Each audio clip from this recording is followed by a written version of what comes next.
I'm Daisy. And I'm Terry. And this is the Monday Mindset Podcast, where we share things of interest to us and hopefully to you.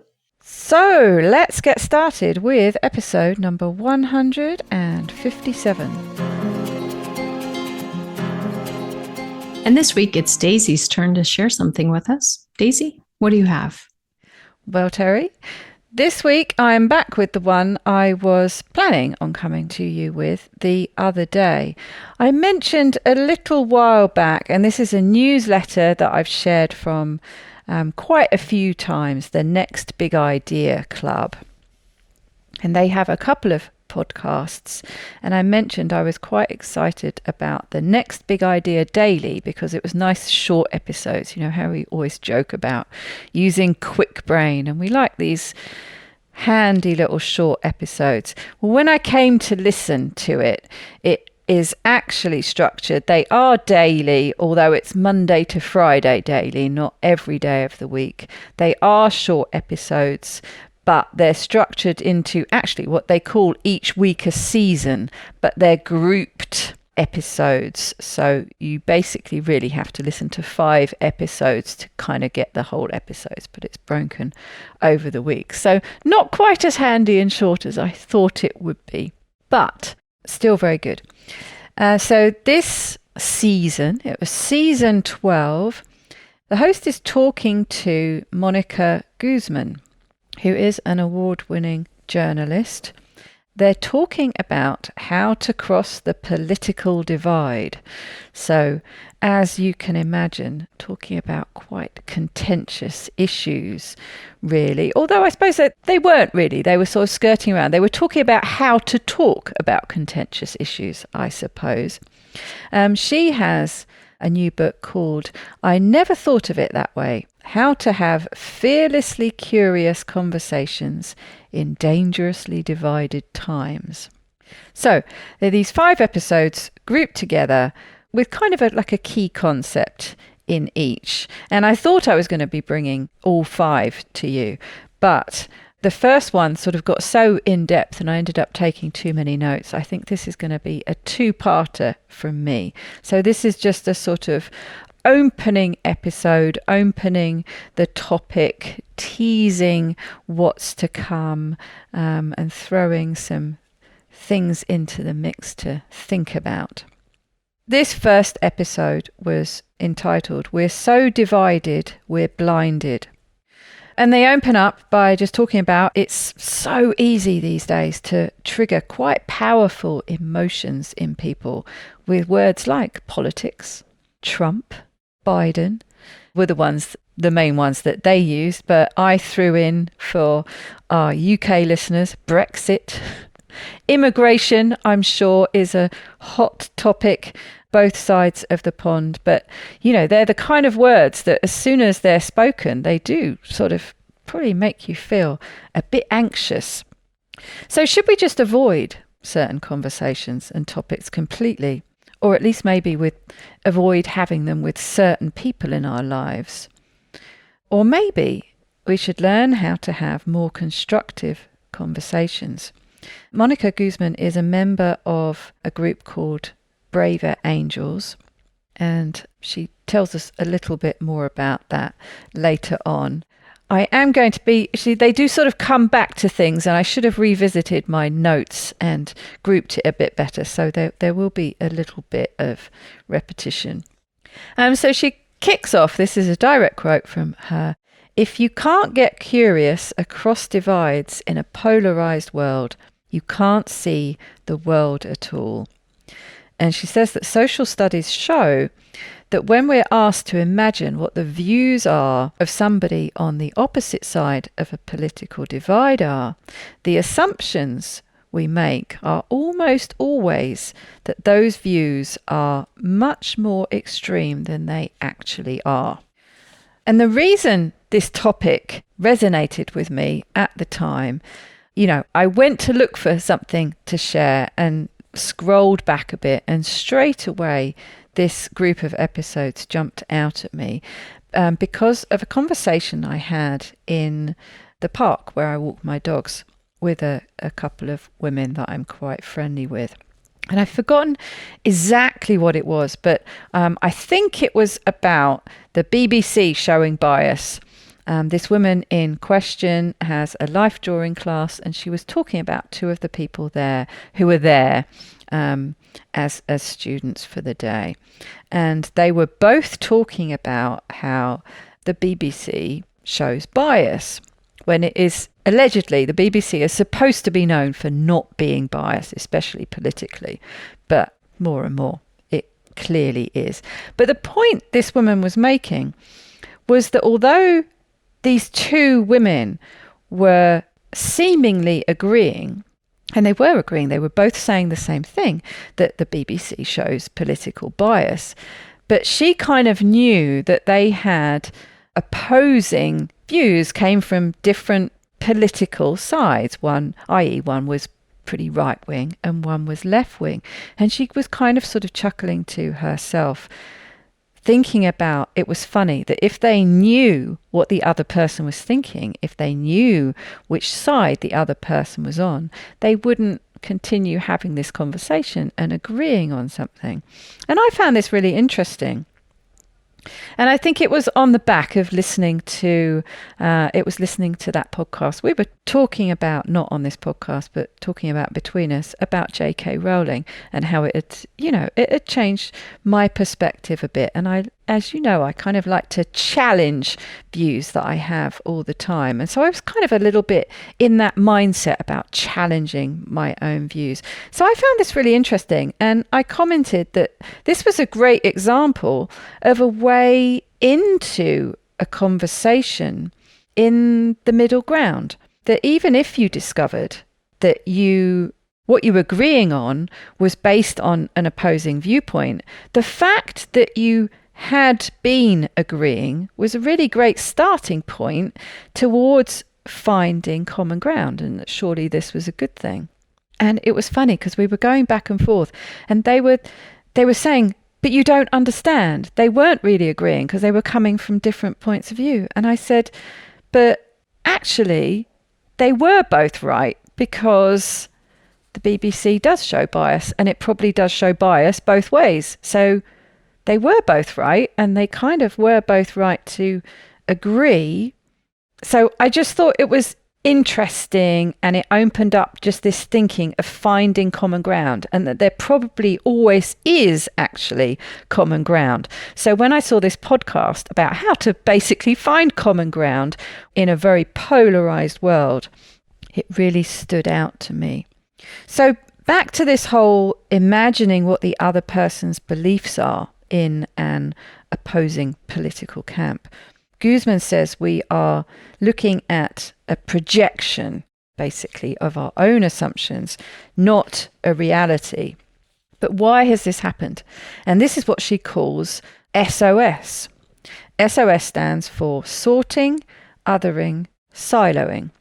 And this is where I will repeat myself later because they revisit this. But briefly, sorting is our natural tendency of wanting to be around people who are like us. And it is a very natural thing. But this tendency gets stronger in times of anxiety and stress. And then othering is our tendency to want to push away from people who are different to us. And again, in times of anxiety and stress, this gets more and more the case. And then siloing is the stories we tell ourselves as a result of sorting and othering. So it's kind of like a reinforcement and a validation, I guess, of the previous two. We have a tendency to curate our lives to keep ourselves surrounded by people who are like us, or at least share similar experiences and or have the same beliefs in real life, but also and potentially more so online. And she goes on a little bit to talk about judgment. Of course, that's a big factor. But she says, as is so often with these things, like sorting is a natural tendency and kind of important from an evolutionary perspective. Judgment's important. We need it to help us navigate the world and make our lives better. But, she says, it's reckless when we don't understand what it is that we're judging. And again, this is a direct quote. Whoever is underrepresented in our lives will be overrepresented in our imaginations. Instead of people, we'll see monsters. Instead of possibilities, too often we'll see disasters. So it's this danger of making assumptions, imagining what other people are thinking. So this is the challenge, she says, we face in our polarized world. But there are ways we can meet this challenge. And that is what she goes on to spend the rest of the week's episodes talking about. But then he asks her about this group that she's a member of called Braver Angels. She is a senior fellow and on the national leadership team.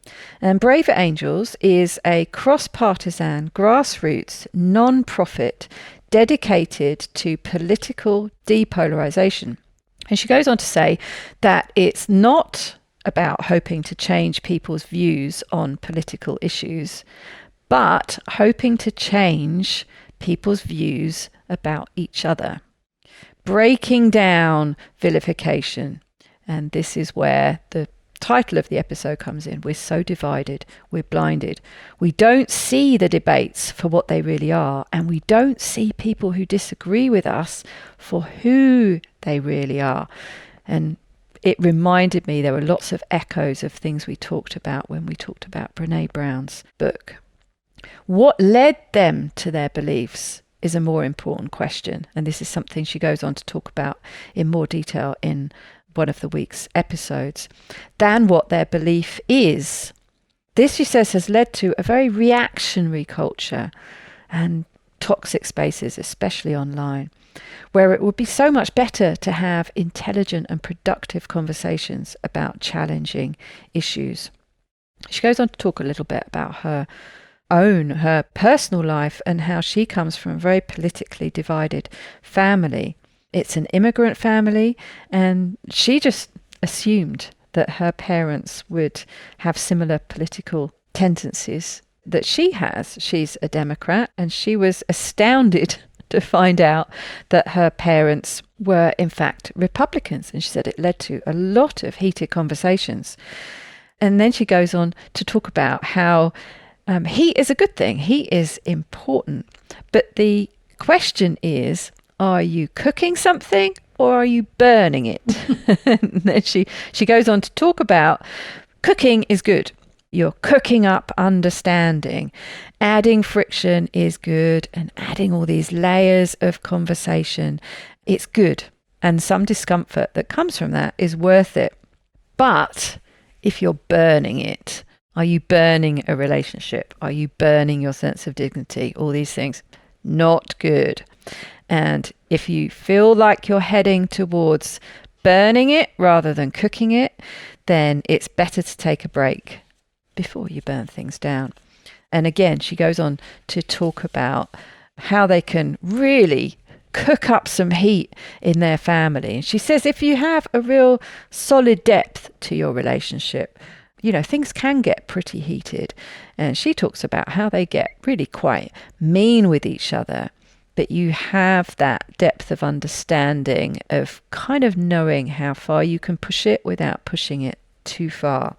But she says with newer relationships, it really is better to be a little bit more careful. We've all heard, especially in recent times, of families and friendships being torn apart. Again, Trump, Brexit. More recently, quite possibly, I imagine, the royal family in the UK has caused some real rifts. In fact, I've heard of some. I was talking to my hairdresser about this, and his partner and his partner's brother, they have very different views, and they've almost come to terms, and they do have to take that step back and not have conversations about it for a while. And she says, we can't build trust if we begin by believing that the other side is crazy, stupid, ignorant, evil. If we're coming from that perspective, there's just no way. That's not a foundation you can build on. And he goes back to asking her a little bit more about this SOS, sorting, othering, siloing. And she goes on to talk a bit about sorting in the US. In particular, they talk about geographical sorting and shifting. And she's saying in recent times, I think it's always been the case in the States, hasn't it? It's something that I observe from my side of the pond, that because your states can do very different things, but it seems to have heightened a lot in recent years, where states have really been pitted against each other on things like policies around abortion, for example. And she said as a consequence of things like that, there's been a lot of geographical sorting, and it comes down to very fundamental things. Where do I belong? Where do I feel safe? Where do I feel comfortable? Where do I feel wanted? And again, they talk about how it's human nature to be around people like us. It's so natural. It's how we make friends. It's how communities are formed. But it can lead us to being fearful of sharing ourselves with others. What if we reveal a difference that is not accepted? And when it leads us to miss who people are, it can become really dangerous. They're wrong, or even worse, maybe they're out to get me. And this moves into othering, and then actively demonizing and dehumanizing others. And then you go on to talk a bit more about siloing and the stories. These are the stories we hear mostly as a result of sorting and othering. So the stories we hear mostly are as a result of sorting and othering. So the voices we hear are those we have sorted. So we have less exposure to other ideas. And when we are exposed to the other ideas, they often come to us through a filter of somebody who agrees with us, of these people who are part of this sorting process. So there's that layer of judgment that's been applied. They often also come with cues as to how we're expected to think. And it gets into this whole, this deep ancestral fear of having to conform to the community, doesn't it? And they talk about how these silos over time get more and more pronounced, and also more and more distorted. And he asks her if you could give us one tip to try and start getting out of these silos. And she says, yes, start really working on trying to change the ratio of time you spend in these silos. Maybe challenge some of your opinions by suspending judgment. And he challenged us at the end of this episode to start by imagining that the person holding an opposing view to yours actually got to that place and sees things the way they do for a perfectly good, valid and decent reason. And like I say, I could remember Brene Brown saying similar things. If you start from that position, so if you're not dehumanizing people, if you're not othering them too much, if you remember, or if you just make that assumption that they're someone like you, but the way the paths in their life have taken them to have an opposing view to you, but they arrived at their view just as rationally and reasonably and with a good heart as you did. If you start with that assumption, and that's what this Braver Angels project is all about, and she'll go on to talk a little bit more about in these other episodes, but he challenges us to just start with that assumption and to maybe try and step out of our silos a bit and listen to what other people are saying based on them being decent human beings just like we are. So like I said, it's just sort of opening up a discussion here. I know it's a bit of a deep topic but I find it very interesting, and it's something that I've been working a lot on myself and becoming more and more aware of. I've certainly been very guilty over recent years of becoming more and more siloed. I've talked about curating my feed, and I think it comes from a place of I felt like I had to curate my feed because things that were coming into it were making me too anxious. I had to curate it. So, personally, I didn't see videos of Trump because I had quite a visceral reaction to him. And I'm a Brit, I'm not, so I could only imagine how difficult it was in the States, whichever side, whether you were a supporter or not. He's the kind of person that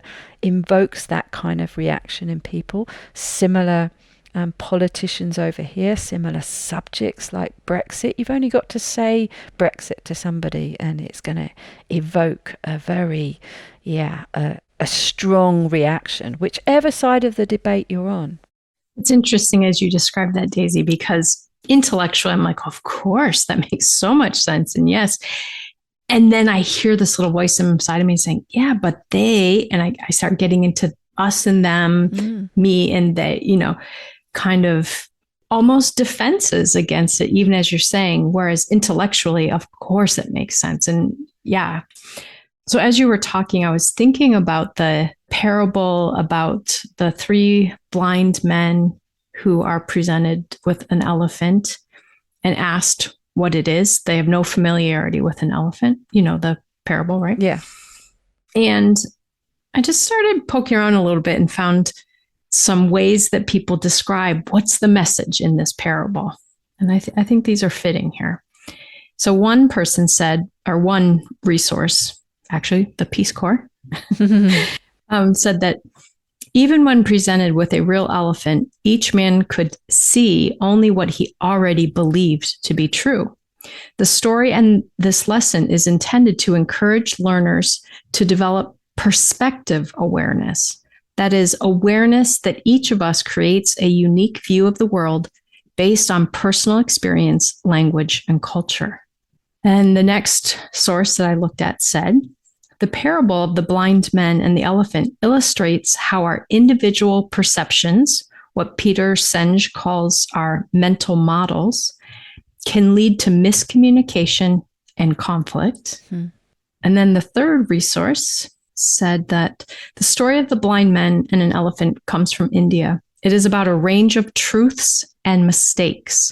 It is also about the need for communication and the need for respect for different perspectives. The idiom shows the effects of observation and bias. So I think all of those 3 really line up with what you described throughout this whole discussion of what you got from that first episode. It does make sense that we have different perspectives. And in that way, we are right in our perspective. And very few of these things are just fact-based. These discussions of Brexit or other political issues or whatnot. And when you said that, it's like to really start learning to take perspective and to recognize someone who thinks almost exact opposite of what I think has used the same inputs to come to that reality that I have used to get to my reality. And it's not because they're an evil monster that they've arrived right the other end of the spectrum. Yeah, again, it's based on their experience, their history, their knowledge, their environmental influences. And sometimes that's really hard for me to really look at. Like I remember during the election, and there was some show that I was kind of following, or I don't remember if it was through social media or through other resources, but someone who was going into certain parts of the US during one of our elections and talking with people about why they were voting the way they were voting. And as I listened, I just thought, oh my God, that's so stupid. Why would you think that? You can't. And as you were talking, I'm like, oh yeah, their logic makes as much sense to them based on everything coming up to it as my reality makes sense to me because of those same things. And so, yeah, it's so complicated. Like I want to work on this and become better able to understand my perspective and how that has come to be and what my biases are, while learning to hear others without just applying my bias or maybe even in some of these examples, feelings of superiority and thought, because clearly they just don't think correctly. You've really just brought up something it is at the core of these difficult, kind of dicey issues. Yeah, it's really hard. And I've been guilty of all the things. I've been guilty of, making all the assumptions about people who voted to leave. And, any other of these polarized things that we can talk about. And it's, in some ways, it makes you feel better to sort an other and stay in your silos. Thank you very much. But it is not productive. And it just shuts things down. And I try to remind myself, and what she's really trying to get across, I think, is just remembering that other person, those other people, them, they're as every bit as much as a person as you are, and is to separate out the debate, the topic, whatever it is you're discussing, is to separate the two. And we talk about it all the time, don't we, about doing the opposite is making something your identity to make it stick. And I guess what we're kind of asking ourselves and others to do here is to pull that apart a bit. I know a lot of these things. I know a lot of political views and things, and what you think about all sorts of things do become part of your identity. And I think that is why it is so hard to not necessarily tease them apart, completely separate, just to be able to stand back from it a bit. You can't get that distance. If you can't get that distance for yourself, how can you create that distance for them, for the other people? It is very, very hard. It reminds me of another concept that, I can't even think of the right words for it, but basically, it is easier for people to connect and work together and move forward when they believe they are fighting an enemy. Yeah, it's that whole, isn't it? Having a common enemy. Yeah, so part of the sorting and othering and siloing is about creating this enemy force that we have to fight against. And I think that plays into the identity. It feels good in some ways. Obviously, this is more complicated, but to feel like you belong to something. And so on an issue, generally, do you belong to the people on this side? Do you belong? And in some ways, it doesn't even matter. It's that we want to belong because it feels easier to know that we have other people who think like us and are invested like us, or whatever it is, to fight this enemy. And unfortunately, even that kind of underlying belief means we have to hear everything the other group says as wrong, stupid, immoral, incorrect, or whatever, because it's coming from those we have had to separate ourselves from. We have made them other for a reason, to help us, and yet it just heightens the tension and the lack of understanding, the lack of communication, the lack of perspective taking. Yeah, so it's very challenging. But it really struck me, this conversation that I seem to remember I jumped in on. It was a conversation they were having and I joined in. But it just struck me that they were talking about it and seeing it as this difference. Isn't it funny that they're both making the same complaint about the BBC, but if they only knew, they would realise that they didn't agree. Whereas my perspective was, well, isn't it interesting that they have got this common ground, even if it's for a different reason, and how that is a great way in to having these conversations in the middle, or having the conversations, instead of being in your two different silos, is meeting in the middle and having a conversation. Even if you're agreeing on something for a completely different reason, it's a conversation. Absolutely. So I just thought that was really interesting. So I'll be coming back to you next time it's my turn with a few ideas about how we can meet this challenge, because I think, well, we certainly both agree, and I would assume, shouldn't assume, but I would assume that most people listening would agree with us that this is definitely a challenge. Absolutely. And we, of course, have experienced this obviously in our own lives, politically, in our various, where we live and things, but also we've experienced it in groups where we share some beliefs about what health approach makes the most sense to us. And we create an us and them. And we create a sense of, well, we make sense. They are illogical. They are not, rationally based. They are harming people. So we hear it in all kinds of ways, not just in political things, but, you can even get into how should people save and spend their money? What kind of investment should they make? We get people like, well, they believe this is the approach, but we believe this is how to do it. So I think this is a great topic, again, because it even extends beyond the political. Oh, for sure. Hot topics, all kinds of things that we have to navigate as people and interacting and functioning with others. So I'm excited to hear. Yeah, well, you mentioned, diet and lifestyle. I mean, you couldn't, look at vegans and carnivores. And I've always railed against this polarization. If we're in the keto carnivore camp, we're going to mock the vegans. And if we're in the vegan camp, we're going to get judgmental on you for killing all the animals, whatever it is. It's polarizing and it's very us and them. And it's really not helpful. And I've always seen that clearly, that it's really not helpful.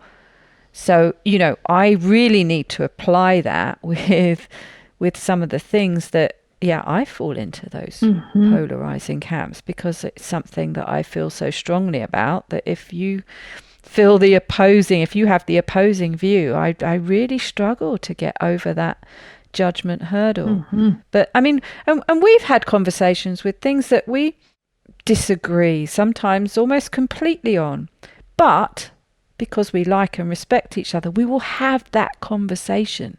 So that's what needs to happen. That's what you need to find, that place that you can be respectful and thoughtful enough just to have the conversations.